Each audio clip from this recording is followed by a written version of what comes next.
A high-stakes diplomatic mission is currently unfolding as King Charles III and Queen Camilla arrive in the United States for a historic 4-day state visit. This isn't just a routine meeting of heads of state, it is a carefully choreographed effort to mend a special relationship that many observers believe has been under significant strain.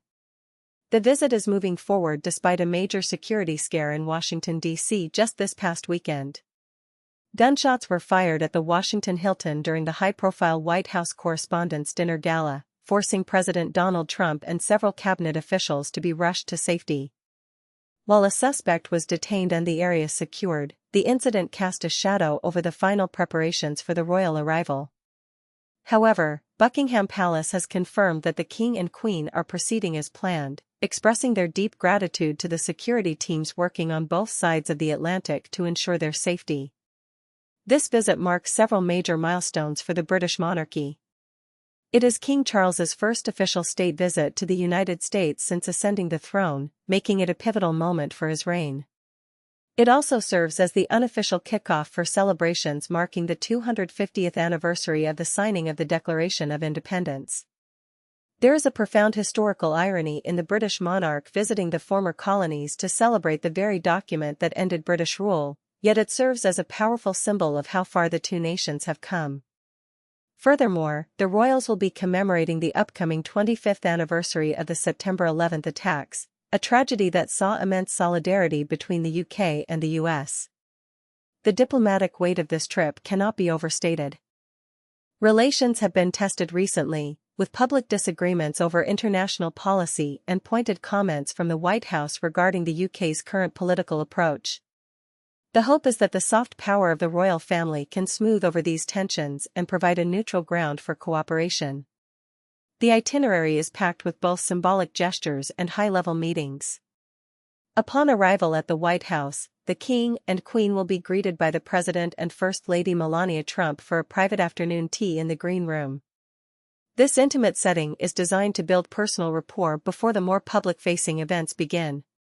In a nod to their shared interests in sustainability and the environment, they will also visit the White House beehives. These hives were recently expanded to include a new structure shaped like the executive mansion itself, highlighting a quirky but meaningful connection between the First Lady's initiatives and the King's lifelong environmental advocacy. The second day brings the full weight of state pageantry to the nation's capital. A formal arrival ceremony on the South Lawn will feature the U.S. Marine Band and a 21-gun salute using 72mm howitzer rounds, a thunderous welcome reserved for the highest-ranking guests. Following a review of hundreds of service members from all 6 branches of the U.S. military, the King and Queen will sign the White House guest book and exchange official gifts. The King will then head into the Oval Office for a bilateral meeting with President Trump. This is where the core diplomatic work happens, discussing everything from trade to global security. Charles is also scheduled to address a joint session of Congress, a rare honor that underscores the enduring importance of the transatlantic bond. The day concludes with a lavish state dinner in the East Room, the pinnacle of diplomatic hospitality where the elite of both nations will gather. The third day takes the royal party to New York City, a city with deep historical and emotional ties to the United Kingdom. The visit to the 9/11 Memorial will be a somber moment of reflection. The King and Queen will meet with first responders and the families of those who lost their lives, honoring the special relationship forged in the fires of that tragedy.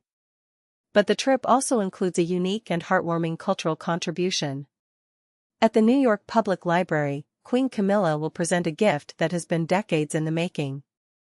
The library is the permanent home of the original stuffed animals that belonged to Christopher Robin, the son of A. Milne and the inspiration for Winnie the Pooh. While Winnie, Tigger, Piglet, and Eeyore are all on display, the original Roo toy was famously lost in an apple orchard back in the 1930s. To complete the set for future generations, the Queen is donating a specially crafted Roo, made by Marathon, the same British company that produced the original toys over a century ago. The final leg of the journey heads south to Virginia. Here, the focus shifts from the history of the past to the challenges of the future. The King and Queen will participate in community events celebrating American independence while also engaging in critical discussions with members of indigenous communities.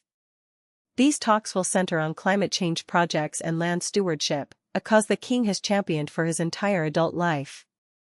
By meeting with those on the front lines of environmental shifts, the king is signaling that the UK-US partnership must extend beyond traditional trade and defense into the realm of global environmental survival. As the king prepares to depart for Bermuda following this whirlwind tour, the world will be watching to see if the royal touch has successfully recalibrated the relationship between these two powerful allies. From the halls of Congress to the streets of New York and the fields of Virginia, this visit is a reminder that even in a world of complex and often divisive politics, personal diplomacy and shared history still hold immense power. It is a mission of reconciliation, celebration, and looking toward a shared future. What do you think? Can a royal visit really change the course of international relations? Let us know your thoughts in the comments and follow for more updates on this historic tour.